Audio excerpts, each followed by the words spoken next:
You're raving with RWR.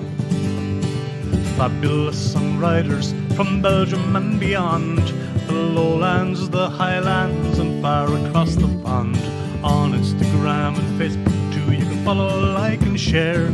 Please hit subscribe and join the tribe from the comfort of your chair. You're raving with RWR. Hello, good evening, and welcome back to Raving with RWR, episode number 89. Tonight here on my YouTube channel, songs from the RWR Room dedicated to singer-songwriters from Belgium and beyond. How is everyone doing? I hope you're all doing fine and well. It is Wednesday, the 25th of August in the year 2021, in case you're watching from the future. Who knows?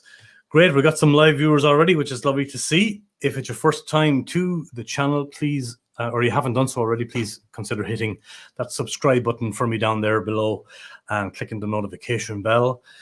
And if you're feeling generous, give the old video a thumbs up, and by all means share this, and you can share it out on Facebook too. If you're watching on Facebook, please consider giving the page a follow, and helps the page grow, helps the channel grow, helps the songs and the songwriters immensely when you do all that. So appreciate it very much.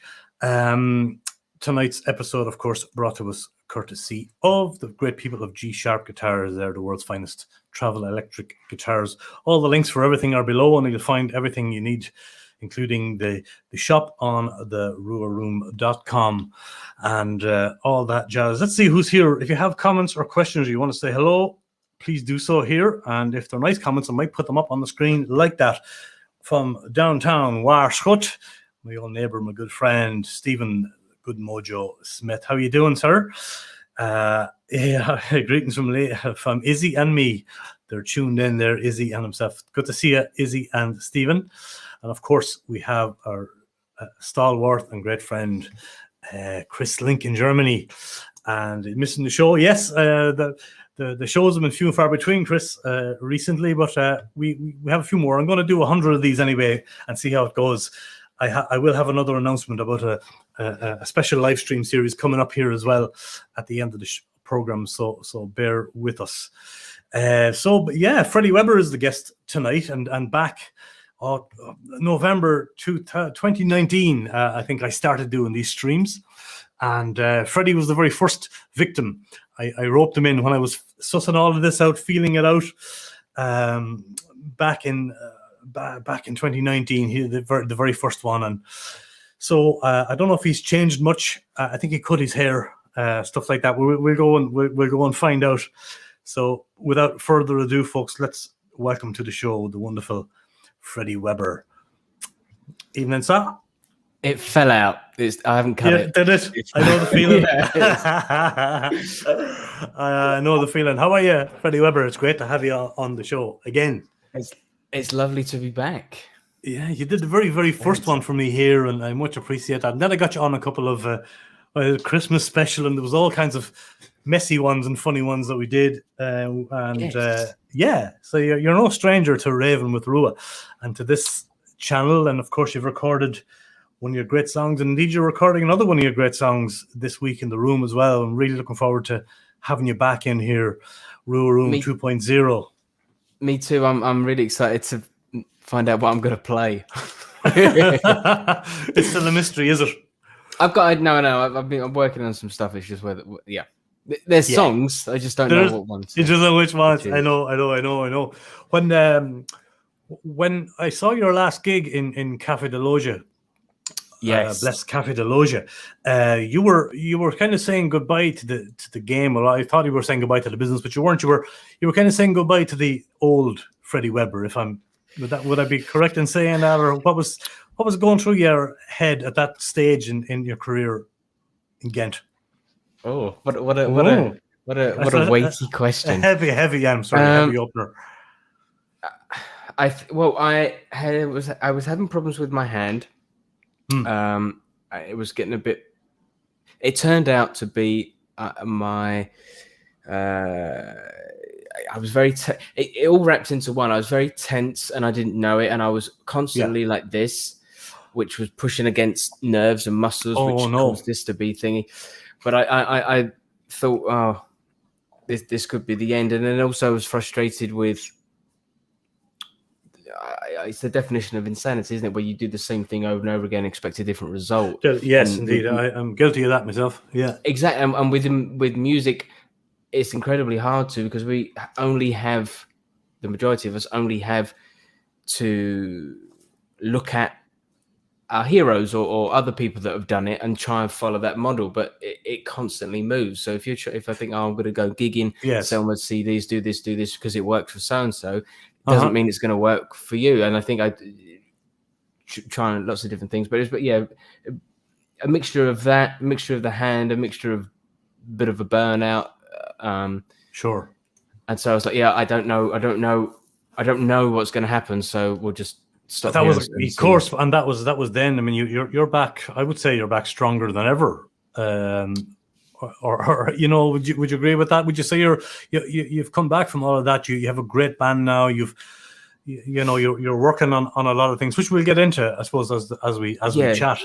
But I just noticed that from an outsider looking at you and what's going on. I've been kind of following you from a distance and kind of figuring out. To me, it appears that you've come back much stronger as a person and as a musician. No, definitely, yes, is the answer to that question. Yes, I think because done a lot of we couldn't help but reflect over the last year, so that's nearly too. Yeah, absolutely. The having the band with which we'll get onto in a moment, but just having other people around, because that was a problem that when you play these gigs or you travel and it doesn't go well, or it was never going to go well, but let's see what happens, and it doesn't go well, or you're in a bit of a bad mood, there's no one else to bounce it off of or to bring you up, or and now there is. So that's definitely the point. I'm not going to stop doing solo stuff because I like to. Good. Yeah. I'm gonna take one ear off because I can't really hear myself, and it's very. That's annoying. Yeah, don't make yourself comfortable, Freddie. Well, I've got my tea. And I kept the bag to show everyone because I really like these teas, but I don't know if I'm allowed to, right? And I don't know how. It must be a shortened down version of what the long word must be. But how in 2021 can you have a tea called that? How? Yeah. But the unfortunate thing is that the most sexist tea in the world? I don't know, but it's very tasty. Do you feel more of a man after drinking it, or how does it work? I feel I want to explain to you how to drink tea. It's mansplaining tea. Yeah. Fantastic. Let's say hello to a couple of people I know. These interviews are not by no way scripted or organized in any way. I'm just shooting the breeze, looking at some great comments coming in, and Katja is there. Speaking of tea, hello Katja from Burt Mirbeck, all the way from the lady who brought me Barry's tea bags yesterday. Hi Katja. I saw that again. Picture. Yes, yeah. She's my savior at the moment. She brought me Barry's tea from Ireland. We have Max, the great Max the Block, who recorded some great songs of his recently in the room. Says, glad you're feeling better, Freddie. Thank you, Max. Thank you, absolutely Max. lovely. Nice of you to say. Yeah, that is very sweet. Thank you. Indeed. And my dear friend John Philip Wood over in Oslo has tuned in. Hello, Philip. Thank you very much for tuning in all the way from Oslo. Yeah, we a multicultural evening here tonight, folks. Absolutely.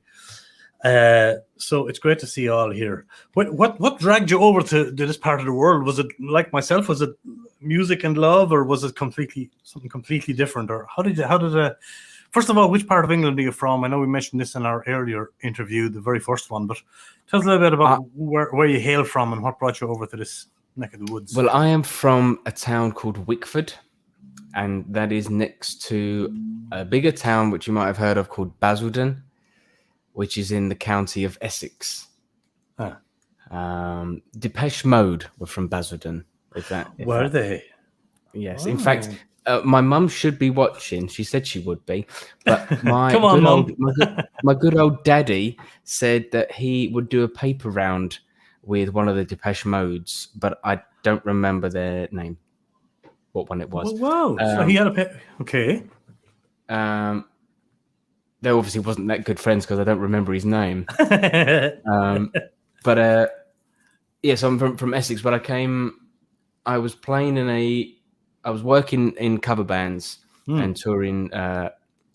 What's it called? Function bands. I was playing down in Nice in a very sweaty little. Oh, there she is. No, there's Winnie. Oh, hello, Winnie. Hi. I was playing in a bar called Wayne's Bar, which is the name of our other cat because I had to have a cat called Wayne after we met in a bar called Wayne's Bar. My lady was she was on holiday visiting a friend, and got to know each other. And so I came here in the end. Marvelous. Yeah. What were the gigs like? Sorry. It's sort of the common story, isn't it? Really, you just you go. Yes. I suppose you had gigs at that stage up in this neck of the woods. Did you, or did you really have to go looking for them? And what were those kind of gigs? Yeah, like at the beginning? I didn't come here with any roots other than my lady, and I did it wrong because the plan was because I didn't have a home, so to speak. Not that dramatically, but I didn't have my own door. I didn't have my own bed because I've been traveling around playing in all these bands and doing solo things as well, which is great. But I didn't have my own. I didn't have anywhere to hang my hat, so to speak. Yeah. So my lady Charlotte, she lives in Ghent. So I was like, oh well, I'll go there because the plan was I was still going to go back to the Alps and do stuff out there, but then that fell apart only because the drummer was. He won't see this, but so I was like, well, I'll stay here then, and because it was going to be a base for me to then go back to the Alps and do that sort of stuff. So, because if I'd done it properly, I would have tried to learn the language before I got here, or learn some of it. And then I thought, well, I'll just do what I was doing over there here, which was the predominantly all covered stuff. But I noticed that it wasn't necessarily in the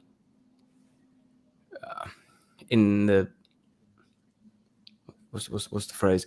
It wasn't necessarily in the zeitgeist, if that's the right word, of Belgium, that there was a guy in a pub playing a bunch of cover songs as it would be in England or Ireland. It wasn't as common, I guess. Yeah, maybe in some of the Irish bars or whatever, you'd find it more. Yeah. And then I thought, well, this is the lovely opportunity. Maybe this is the universe saying you need to do your own stuff now. Okay. So I thought, bugger it. Let's give it a go. Yeah, see, give it a go, and to great effect. How long ago was it? Must be a couple of years now since you did this.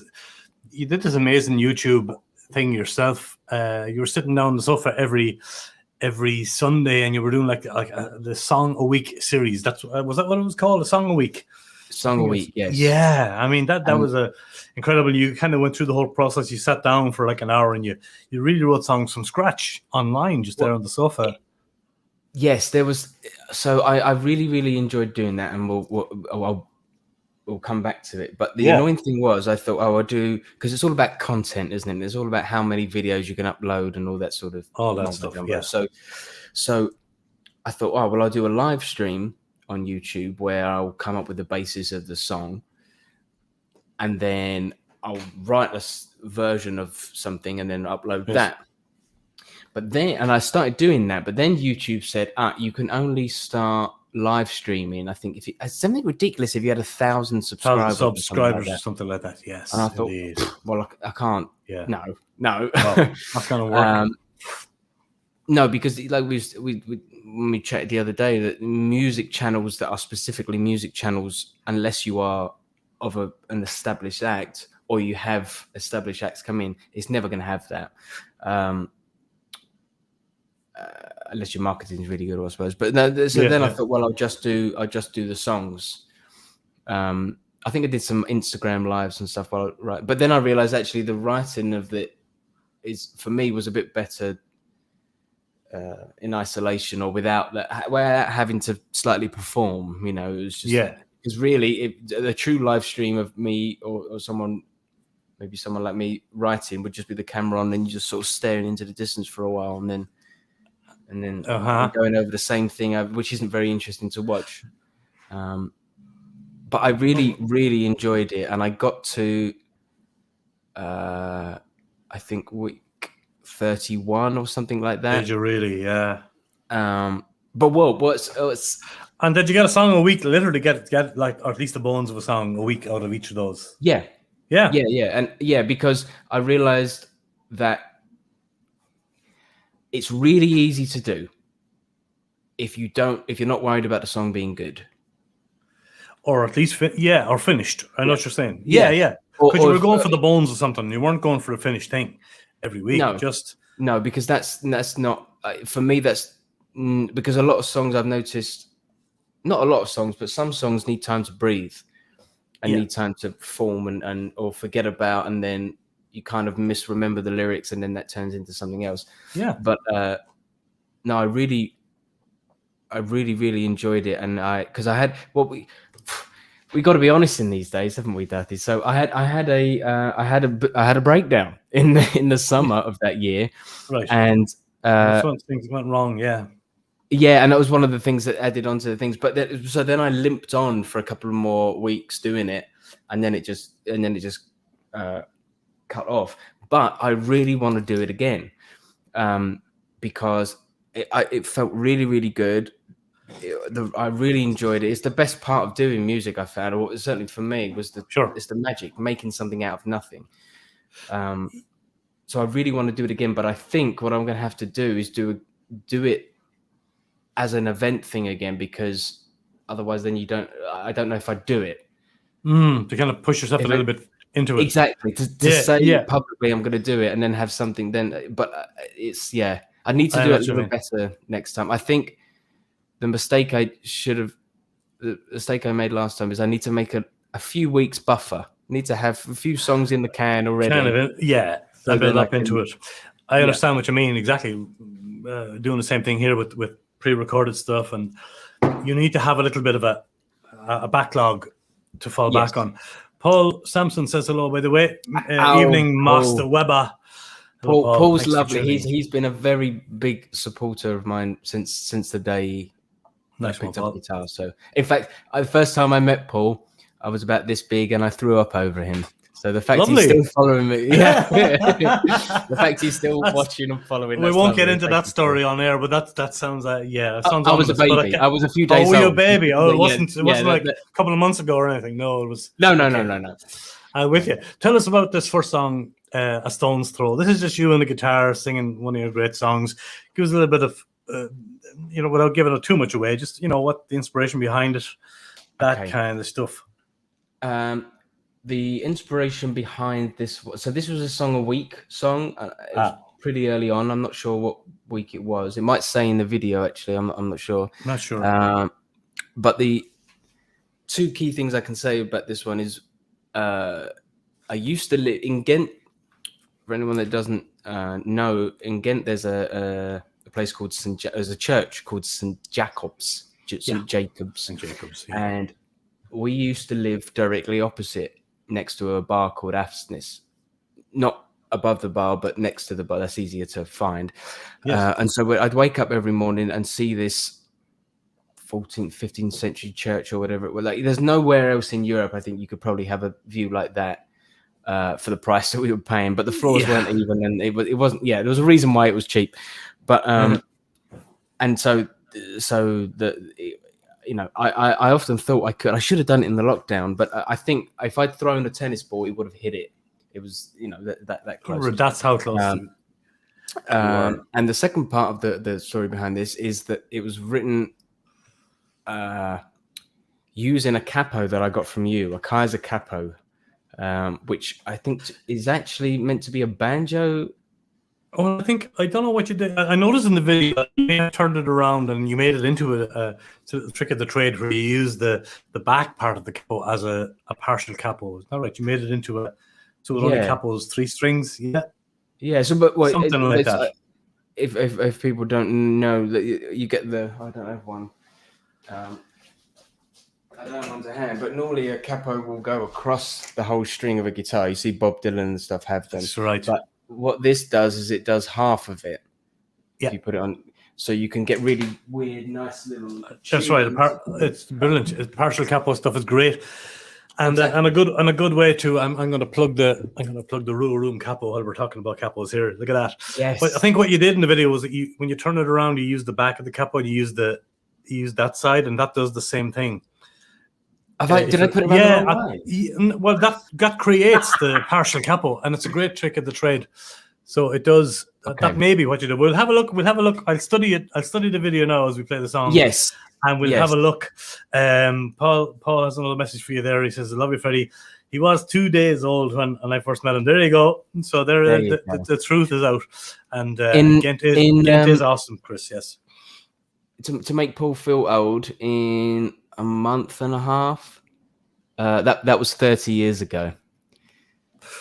Oh, nice. Maybe I should throw up on him, and every 30 years I'll throw up on him. Fantastic. We should have. There we are. Look at that give the song. Let's look at the hair. Wow. Let's give the song a listen. We'll see you in about 2 or 3 minutes, folks. This is the great Freddie Webber with a song called A Stone's Throw. Give it a go.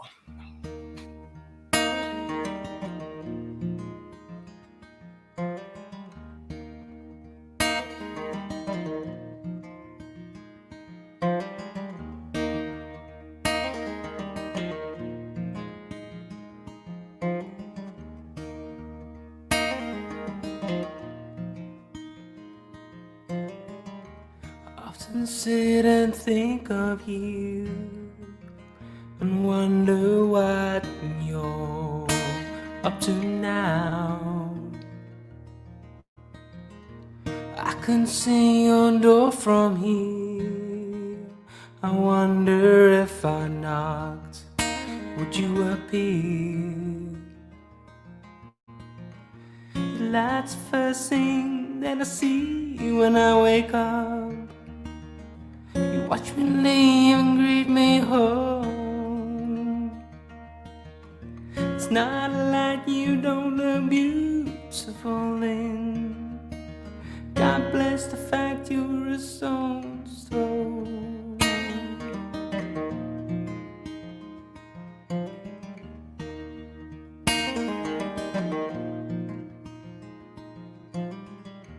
I've been asking about you, where you are and why you are.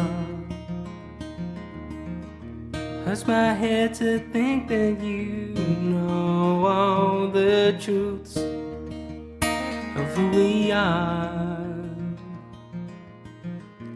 Light's the first thing that I see when I wake up.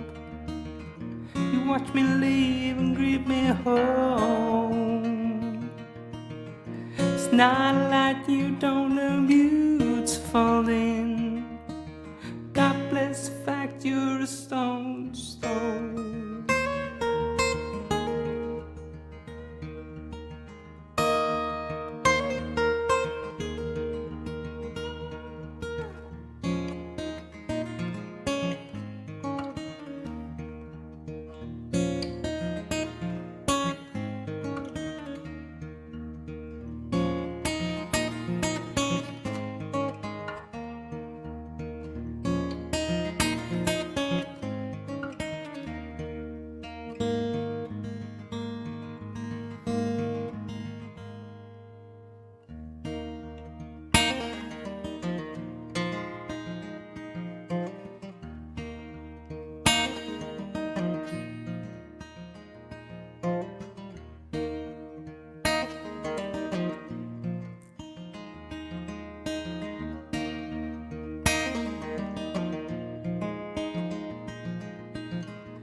Light's the first thing that I see when I wake up. You watch me leave and greet me home. It's not a light you don't look beautiful in. God bless the fact you're a stone's throw.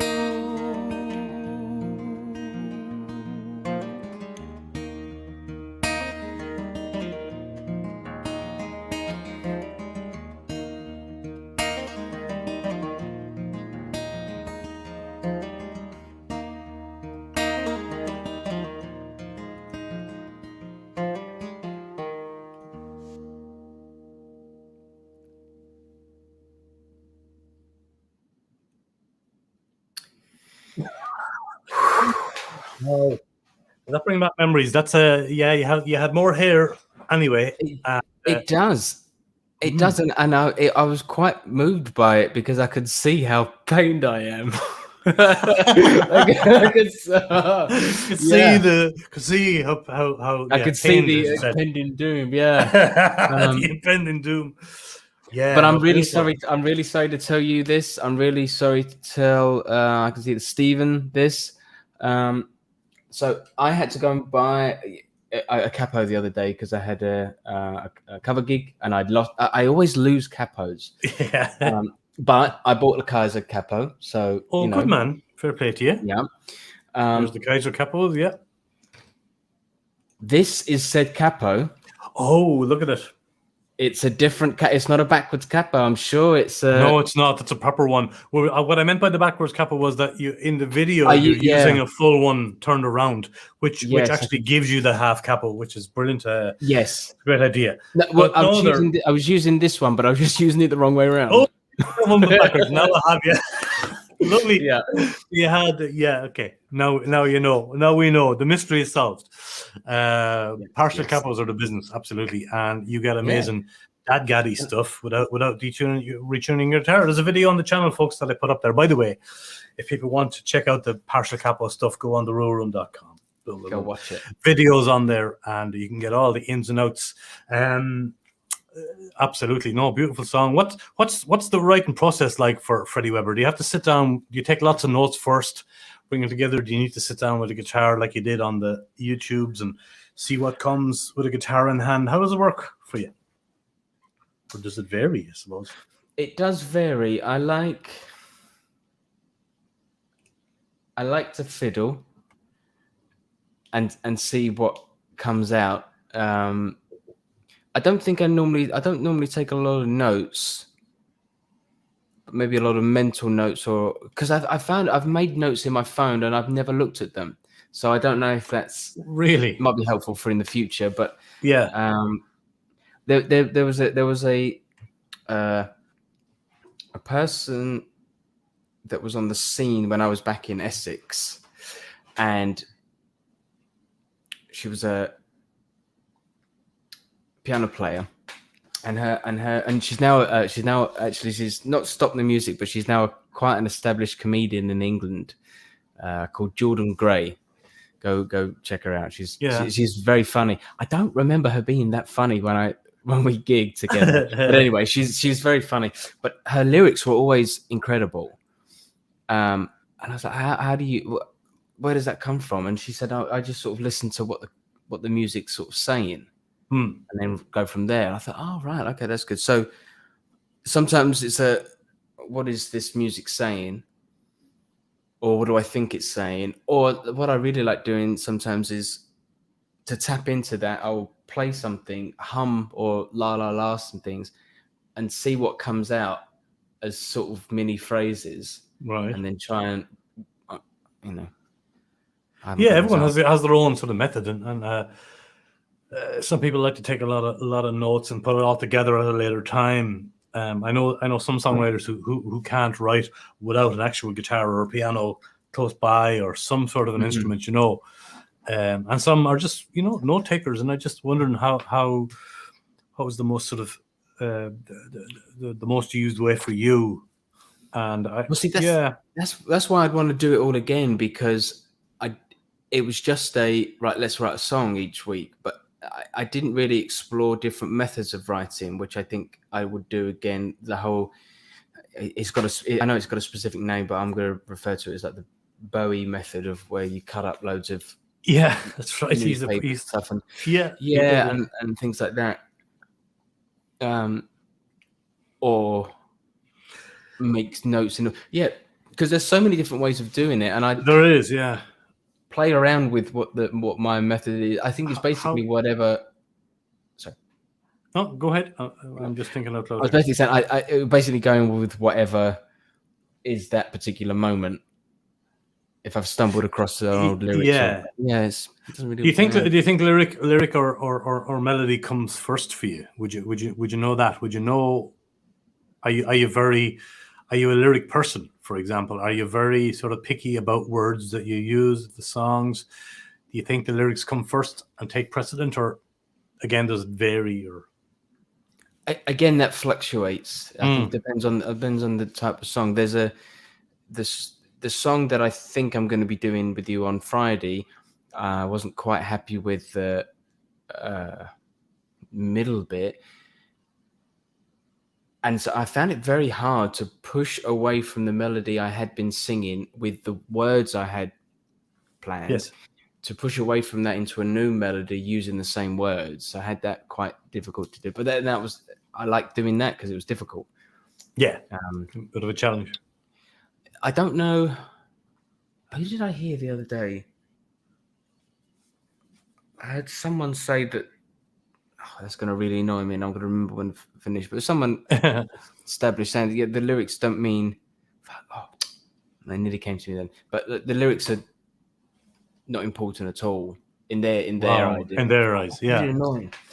Well, we have time to. It might come back to you during the next song. It might come back to me, yeah. Yeah.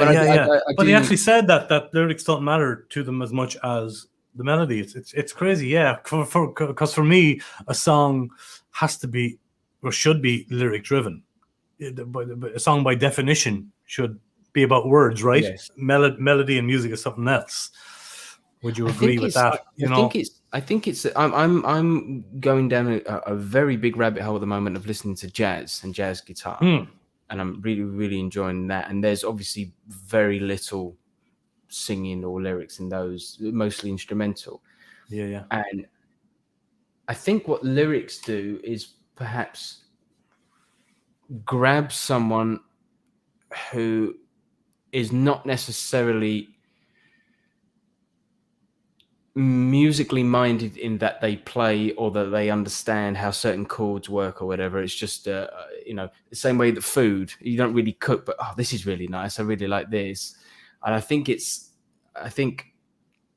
I got distracted by the comments then, sorry. So did I, yeah. Stephen, thanks, Stephen.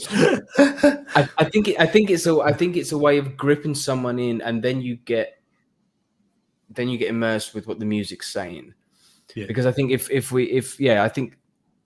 because when you listen to classical music or you listen to a lot of instrumental music, it's amazing, but we don't really sort that thing out because it's harder to relate to because there's no one telling a story or something. It's imaginary. Something like that. Like what Chris was saying there, music represents the mood of the story that the lyrics tell, which is kind of like it should be kind of a marriage, shouldn't there, between music for mood, I think is what he's saying, and lyrics kind of drive the story, right? So so for everybody it's different, and I suppose maybe it depends on the genre too, whether you're playing pop music or country music or folk music or rock music. Maybe it varies from song to song.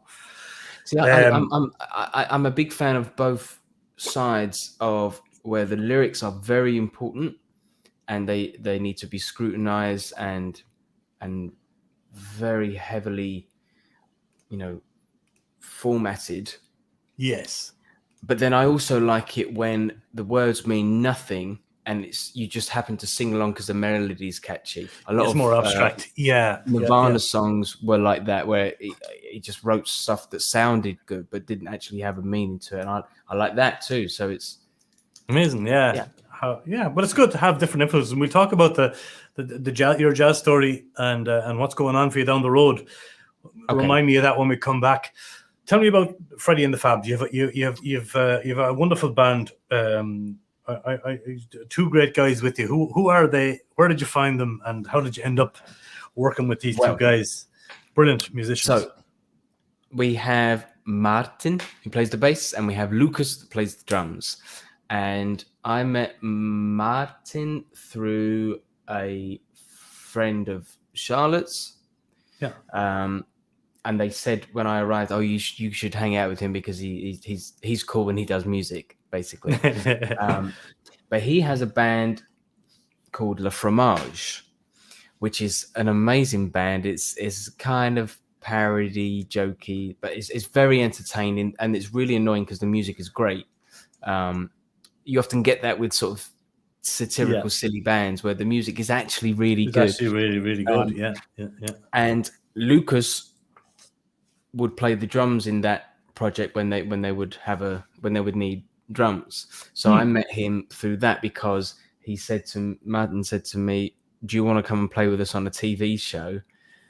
There's a TV show here called the Ideal World. Ideal, the ideal world. Okay. And there was a season of that show where they would have a band or a musical artist at the beginning to play the jingle of the show and then do little snippets of their own songs. And they applied and they got it. So he said, "Do you want to come and play on this TV show? We've got a thing. It's 30 seconds long." So the day, exactly a year to the day that I moved to Belgium, I was on a TV show dressed up in cheese outfits, playing 30 seconds for 30 seconds. But that no, could only happen to you, Freddie. Exactly. Yeah, absolutely. But they're really good guys, and it's really nice to play. It's nice to play with other people, whoever it is, full stop. But these particular guys have got a very good sense of humor, which really helps. Of course, helps. because I was going to say, Paul is making another comment there for you. Teenage King, I say no more. There's a reference. I know. Yeah, no. It was a song I wrote when I was in my first band that he particularly liked. And I had to relearn it a few years ago from a YouTube video that he made because I was playing his birthday party and he wanted me to play it and I couldn't remember it. You couldn't remember it. Yeah. No. We're talking about comedy and stuff. I mean, comedy, the shows I've seen of you, comedy also, you've done your fair share of stand-up comedy as well. I mean, you're a multifaceted human being, but I know comedy plays a big role in your life as well as in your songwriting. Yes. And certainly the stuff you're doing with the Fabs and the videos that you're making with these guys are fantastic in the sense that you dress up as women and you do all this stuff, and some of the videos we'll see. There's context to that. You should put there's context. There is context to that. There is. You're not just cross dressers. No.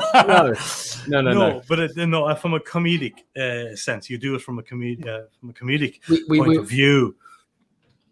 We were dressing very up, well. We did a mini series called Band Mums where we played our own versions of our mums. That's why we were dressed as that's ladies. Right. And then the stuff in the stuff you did, meeting the manager and getting signed and all those parody sketches that you did. Yeah. So I was just if anybody is watching on what you may call it, the Facebooky folks, give Freddie and the Fabs a like there. Check them out, Freddie and the Fabs. And I assume those videos are up there somewhere or on the YouTube channel that you can find. Yes. Give yourself, you'll have a great laugh watching those from Freddie and the Fabs. And that's the comedic side, but there is a serious side to the band, and we're going to hear it now. Not Feeling It was a big song for you guys. And do you want to say a little bit about it before I give it a spin? It's fantastic. Well, it's our first single, and it's of a funky nature. It sure is. Now, one of the problems with this band, which I spoke about with the guys the other day, is I'm finding it very hard to place what sort of genre or purely to sort of apply for playlists or venues or anything like that. It's like, oh, okay, what sort of band are you? And I'm like, I don't know. I don't know. So this first song is a funk song or funky song. And so I think people thought, oh, they're a funk band, but we're not a funk band. It just happens to be the first sort of song we did. Yeah. But I really like this one because, so I think it's called Freddie and the Fabs because it's sort of a continuation of my solo stuff, but I didn't want to create a new name because it's a continuation of the solo stuff. Yes, but then I didn't want it to be just Freddie Webber, and then there was a band behind me because I wanted the band to have an identity. Yes. So the general way is that I'll bring in a song idea or a semi-completed song or fully completed song or whatever and say, hey guys, let's jam this out. This one was really interesting because it was completely improvised. It was jammed out. in the summer of 2020, when we wasn't allowed to rehearse. So we didn't rehearse. But if we did, it was really, really hot. And we turned, I think someone was a little bit hungover and it was just sort of trying to If someone was a bit hungover. And I think someone, I don't think anyone said, "Oh, I'm not feeling it," but that was the vibe in the room. That was the next question. Yeah, just not feeling it. Yeah, and so the title was born anyway. Exactly, and that's the magic of writing songs, is it doesn't have to be, a series, we're going to do this, or I need to write a song about this sort of subject. It can just be a... Absolutely. It can be a song about nothing that turns into something, as you said earlier on. Absolutely. Let's give it a blast. Love this. Okay. Great band. Great band. Enjoy this, folks. He is Freddie and the Fabs. Not feeling it.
That's a fantastic Freddie and the Fabs video. Fantastic. Yeah, it is. I wonder if you told the boys, prior to joining the band, that they'd end up in a shower scene together with you, would they have joined the band in the in the first? Probably would. If they're coming from that sort of arena to begin with, they don't seem to have many inhibitions, shall we say? It's the whole band thing is a ruse to get them to do silly things. It seems to be, because the stuff you've done, the Hello Poo Ninja, by the way, great to have you. Yeah, I know. What a name. Great name. Thank you.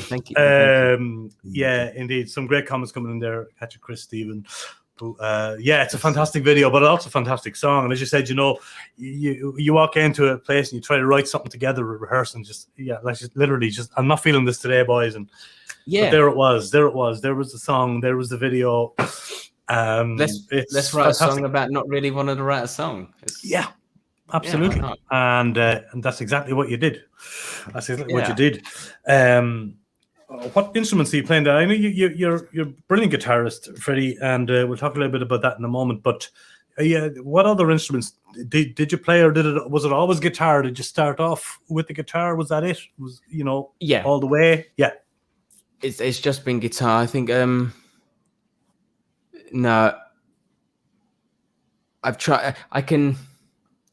It's you know what it's like. Like I can't play piano, but I can play some chords, or I make up some chords. You'd be able to write a song on it, maybe.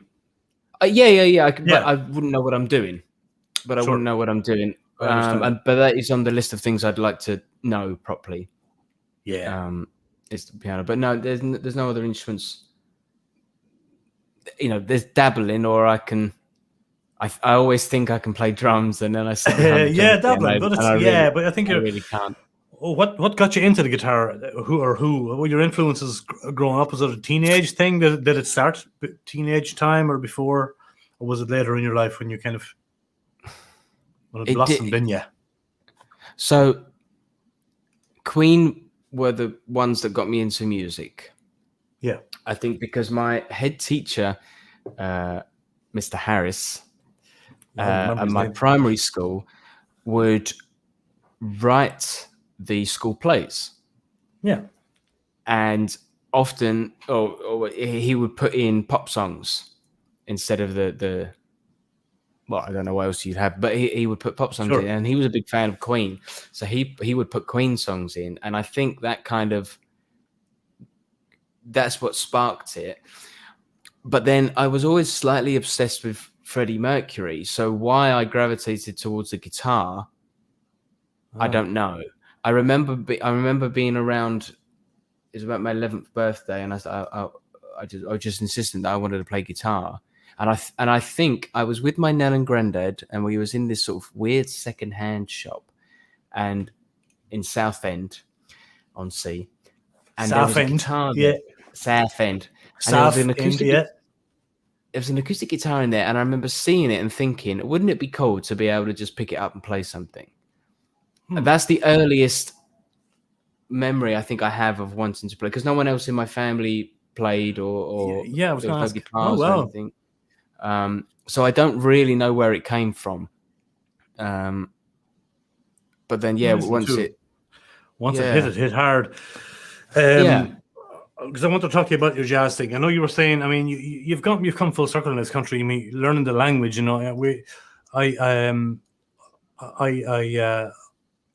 what I'm trying to say, I admire you greatly for the way you've come full circle. Not only that, musically brilliant. You've made a bigger effort than I have to learn the language. You have, we're neighbours. We live in the same home. I lived both in Ghent for years, and you still are.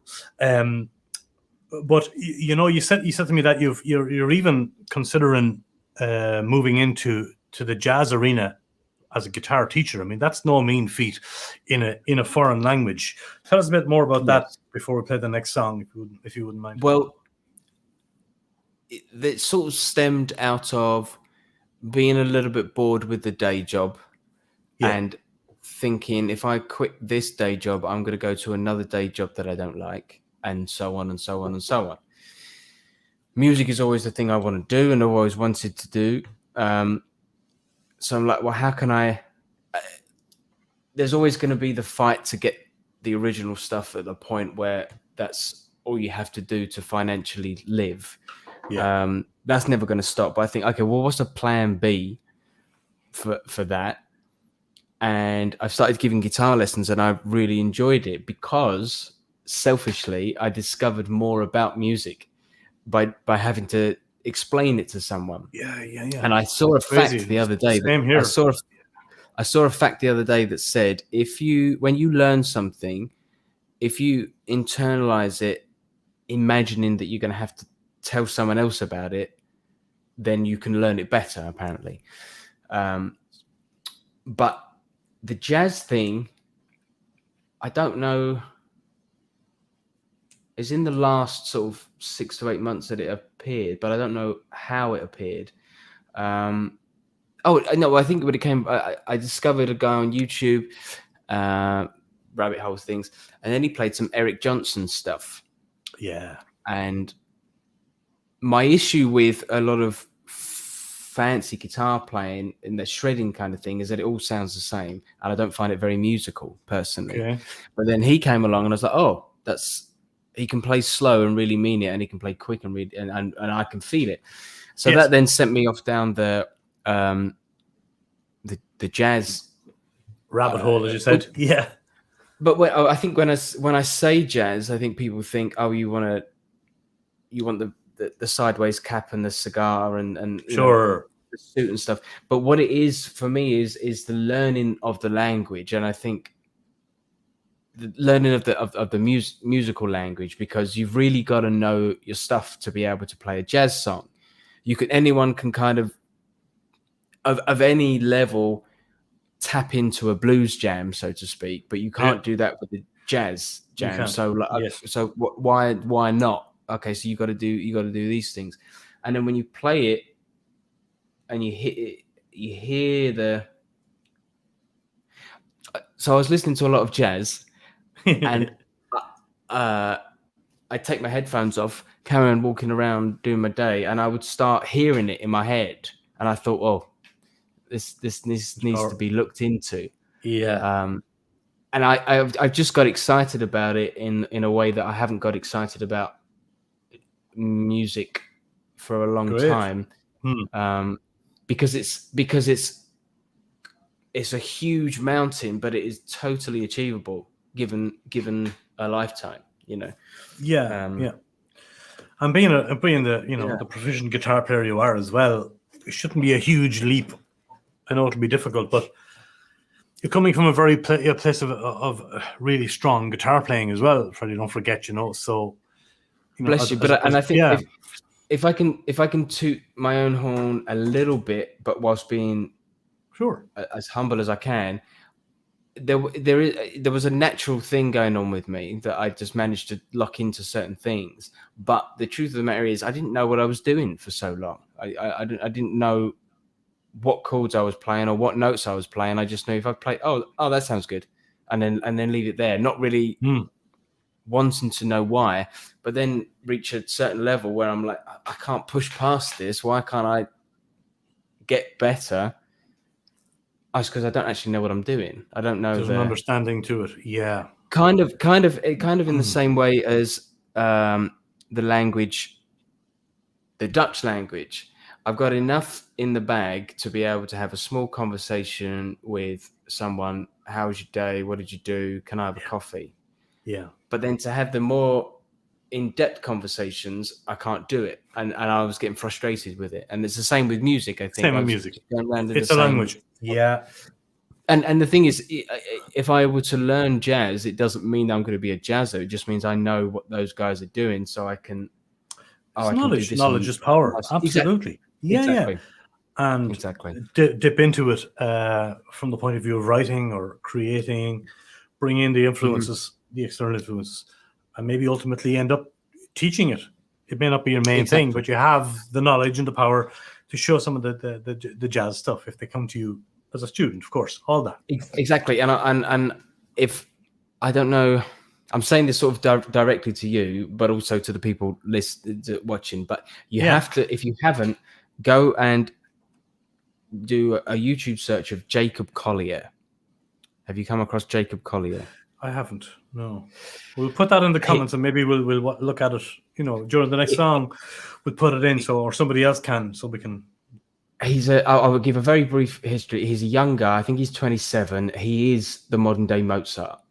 Really.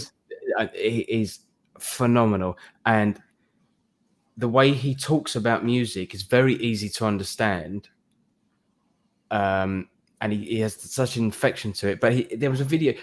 There are no wrong notes. There are no wrong notes. Every note goes with every single chord. And that's his philosophy.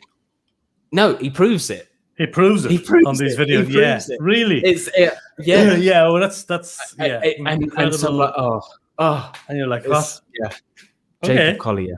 Jacob Collier. His music, when you listen to it, is very kind of a little bit hard to digest because it's like every genre in one, Oh, and it kind of works. I was going to ask you, was he more classical or jazz? But you reckon he just mixes it up and goes with it.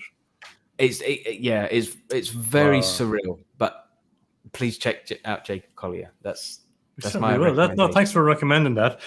Tell us about things you do to me. We're on to song 3 of 4, Freddie. And I'm not rushing through the Thinger Anthem, but I want to give this song a play because another fantastic Freddie and Fabs, Freddie and the Fabs. Yeah. Tell us a bit about. So this song is an old song that I wrote on acoustic and was playing a long time acoustically, and was just one of the ones that always thought this needs a band behind it. Right. And it's a perfect example of why I like working in this band format and working with other people is because the middle section was completely different, and I play it. Slow down. It was completely different than how I used to play it. How you used to play it, yeah. When we were rehearsing it, the guys were like, Martin specifically was like, maybe we should change this up. And the song's better for it, and that's the whole point of it. That's the whole. That's amazing when it works like that. Yeah. Yes. You did a whole little sketch. Go on. The whole little. You said you did. There's a whole little sketch at the beginning of this video as well. Yes. Kind of a talent show vibe going on, an audition. Well. I'll give you a little bit of an insight, and to the people, if after this you want to go and watch the mini series we did for this song, which was Band Mums, and so the idea is that the mums of the band hang out, and it's based on a reality show. I was hoping to sort of get that sort of vibe. There was meant to be 3 episodes. And we filmed 3 episodes, and the last episode was the first 2 episodes of the guys or the band, the Fabs, getting their stuff ready, the song ready, and the mums sort of waiting and hanging out. And then the 3rd episode was going to be the mums at this talent show, and there'll be drama and there'll be thingies. But we filmed it outside, and the audio was terrible, so. We couldn't use it. So there in the can, there's a secret 3rd episode. But of course, you guys play the band mums as well. So hence the reference to the dressing up as ladies earlier on. Exactly, I mean, this just put it in context. Exactly, and it's just all in an effort. It was just all in an effort to try and get people. Yeah. Just a bit more interested in when you release stuff, because everyone's releasing singles, everyone's doing it, but it worked very well. It was really, really great. A bit silly. Silly and fun. Yes, but again, not taken away from the serious song at the end of the day. No, fantastic. No, we'll let this run. We'll come back. We'll have another quick natter, and then we'll part ways. Things you do to me. From Freddie and the Fabs. This is fantastic, folks. Check this one. We'll see you in a few minutes. Yeah. Little talent show first.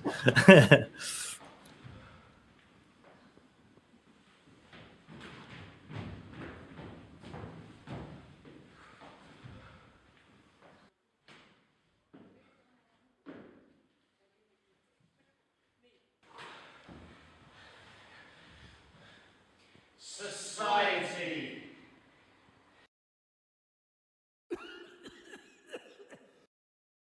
Get off the stage now.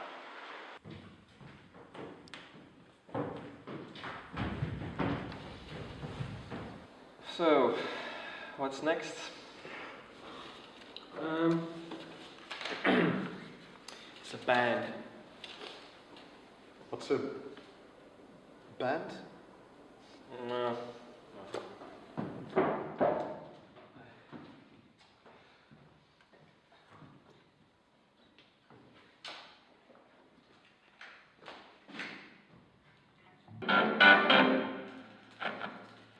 Hello, we're Freddie and the Fabs.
I think it looks like you won the competition anyway, Freddie. Yeah. I think the judges were impressed. Fantastic. Not only brilliant musicians, but you're all brilliant actors as well. It's just fantastic to watch. Good. Well, the ethos as well behind it is that, you know, we can plow so much time and money into this and it never go anywhere realistically. That's right. Because the wind's not right, you don't get the luck or whatever. So you might as well have fun doing it. That's correct. That's a great attitude to have, and you certainly do have fun doing it. You know, on and off the stage, I believe. Chris mentioned he put up Les Paul. He spotted the Les Paul. Is that yes? Tell us what's the story behind that Les Paul. It looked like well I can tell you the story about that. I don't know if Chris is going to like this, but I think he will. Oh, really? I think. Okay, so I got this when I was 15, and because I loved Slash, because I loved Peter Green, because I loved Gary Moore, hence the no scratch plate, because a lot of them didn't have the. Gary Moore played Peter Green's Les Paul, so there was no scratch plate there, and it was really heavy, and I thought that was what you had to have. I thought you had to have a heavy Les Paul, and that was good. And then I worked in a guitar shop in London for a few years, and I found out that in the 70s, Gibson run out of good wood, and they only had heavy wood. So they told everyone that, you want a heavy guitar because it sustains better. It's rubbish. It's rubbish. The ones that people go after, the late 50s Les Pauls, if you were to ever, I mean, you can't get near them, but they are light as a feather. They are as light as a feather. Really? I didn't know that. Yeah. Exactly, but because they spread this thing that they had to be heavy. So I got this because it was heavy, and then for years it caused me back problems, and still continues to do so because of the weight of it. Because of the weight of it. So I thought, because of my birthday coming up this year, I thought maybe I should get another one. But I can't get rid of this. I can't sell it because it's way too sentimental, and I've done too much on it, and I've learned to play on it.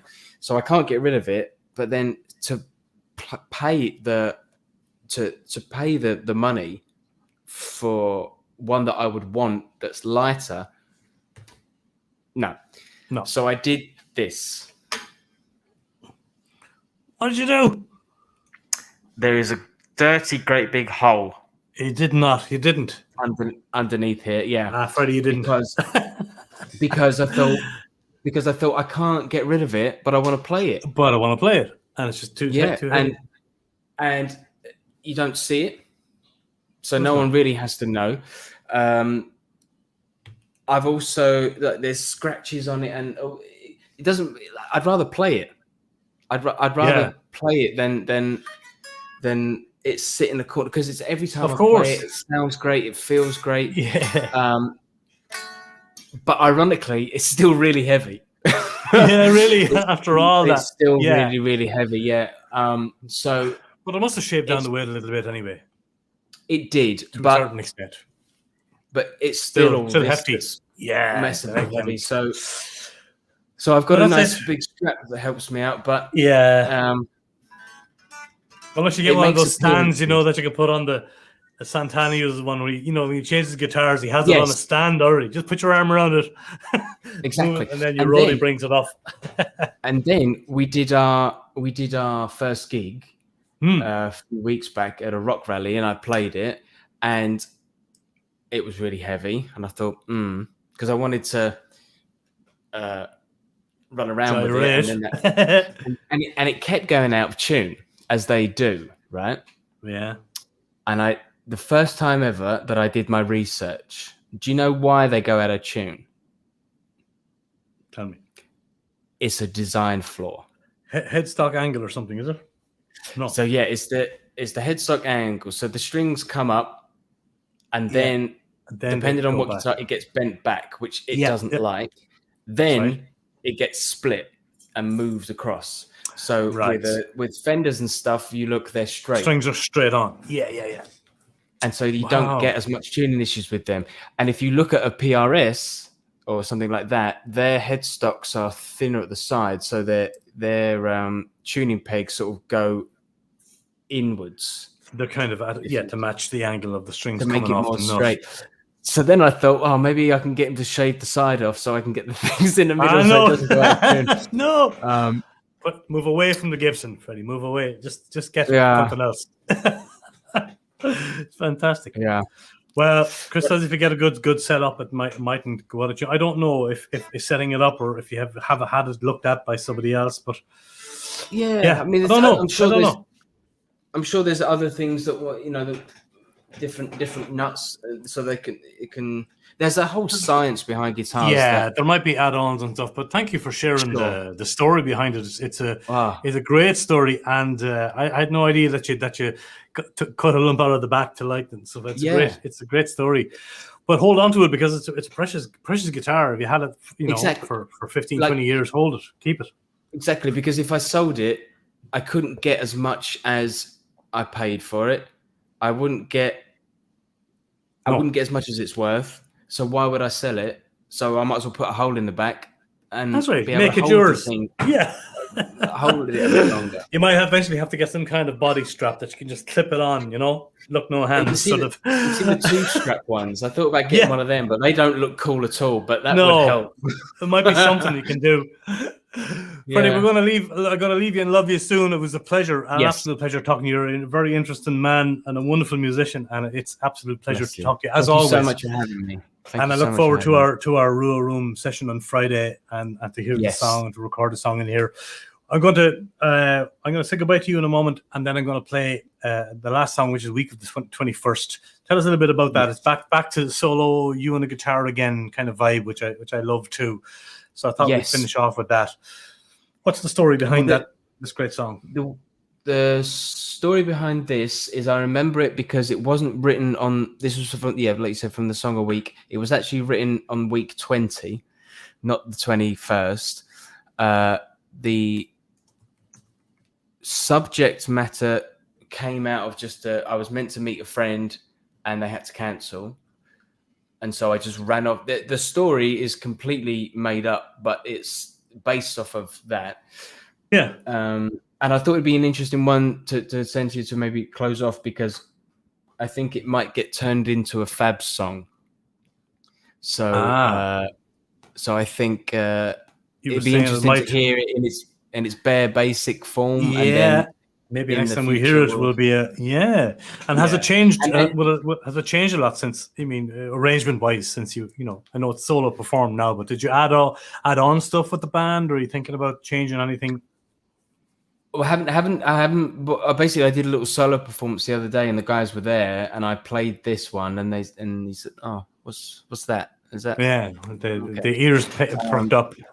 Yes, there is I've written another. When I play it live, I do a little loop, and there's a bit of a solo in it. Not a that kind of solo, but a melodic one. Yeah. Other than that, I'm sure it will get pulled and prodded by the guys. Yeah. To be made better, but this is the bare bones of it. Week of the 21st. Nice title for a song as well. Freddie, I'll see you Friday, and looking forward to it very much. Thank you so much for your songs and your stories and your time and your talent tonight. Thank you very much. Appreciated. Thank you. I've seen some lovely we haven't commented on everyone. We've but I've had lots of great comments coming in from everybody as well. Yes. Absolutely. Thank you all so much for being here with us tonight, Stephen, folks. Yeah, everybody's absolutely very cool comments and people. We'll be having one more song. I'm going to say goodnight to you here, Freddie, and do my little blah blah at the end. I'll see you in a couple of days here in the RWR Room, and we'll. Namaste, sir. Thank you so very much. Namaste. Namaste here, and talk to the people. Yeah, we did it. Good luck to you, and thanks very much, Freddie. Lovely to talk to you. Take care of yourself. You too. People go onto your Facebook and can get links to your Spotify and stuff. I will leave links below anyway for all of that stuff through your Facebook and through your other links. It's the YouTube, Spotify, Freddie and the Fabs. You'll find it all. It's fantastic. Yeah. I haven't found any other bands called Freddie and the Fabs, so that's good. Not yet. Well, hopefully it'll stay like that. Take care of yourself. Have a great evening, Freddie, and thanks. Yes, you too. Bye-bye. Bye-bye. the fabulous Freddie Webber. There he is. Hello. There he is. The fabulous Freddie Webber folks from Freddie and the Fabs. Please check out their Facebook page and give them a like. Check out all the links. Links will be below here on the YouTube channel. You won't find this anymore on Facebook, as that's the way it goes here, but it will be available on YouTube as for a rewatch. This was Raving with Rowan number 89. I will be doing 100 of these. That's the plan between now and Christmas. I will be, this day next week is the 3rd anniversary of this little channel here, Songs from the RWR Room, and I will be starting a brand new live stream in association with G-Sharp guitars and AER air amplifiers. It's called the Red Air Streams. I've handpicked a few singer-songwriters who've performed in the room, and they'll be doing a little 10-set song here, pre-recorded. It'll be live streamed, and the first one goes out on Wednesday night at 8 o'clock here on the RWR Room Facebook and YouTube. So hopefully you'll spread the word. I'll be putting out little ads tomorrow for that. Join us here 8 o'clock tomorrow for the session number 1. The Red Air Streams will be up, and that will be a weekly program for a while. And I'll also be doing a few more of these Raving with Rules. So that's the story. Thank you all very, very much for being here with us tonight. Thanks very, very much to Freddie. Hit the subscribe button. Give the video a thumbs up, folks. Share it if you feel so inclined. Thank you all very much for the great comments in the chats as well. Much appreciated. Here is the brilliant Freddie Webber doing his solo thing, and I hope you enjoy it. Take care of yourselves. Wave, Freddie. Thanks, bro. Ciao, ciao. See you all, folks. Enjoy this song. See you on the next one.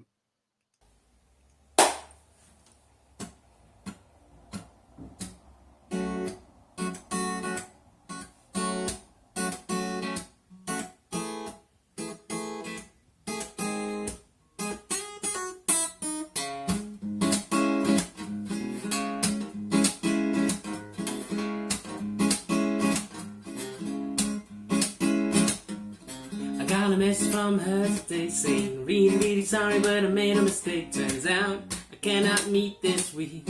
My plans have been pulled from under my feet, but I swear that the next drink is on me. Cause it's totally my fault and I'm sorry. We're gonna have to reschedule. Why is our life so difficult? Let me check my calendar. How's the week of the 21st?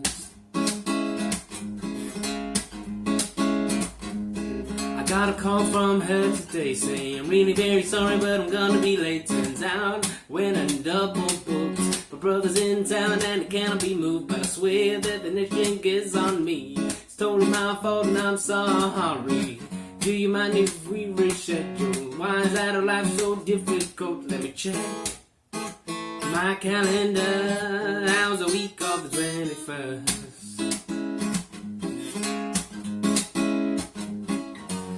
Said I'm so sorry for letting you down. I'm not usually this flaky, but I guess I am now. Can you find it in your heart to see past my mistakes? So turns out I cannot do the 21st, but I can do the 28th.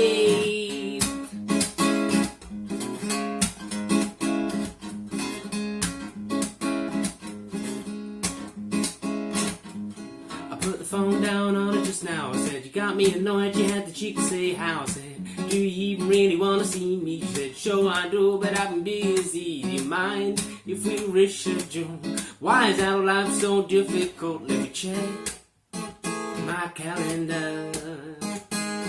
Let me check my calendar. Looks like I'm booked for the next few weeks.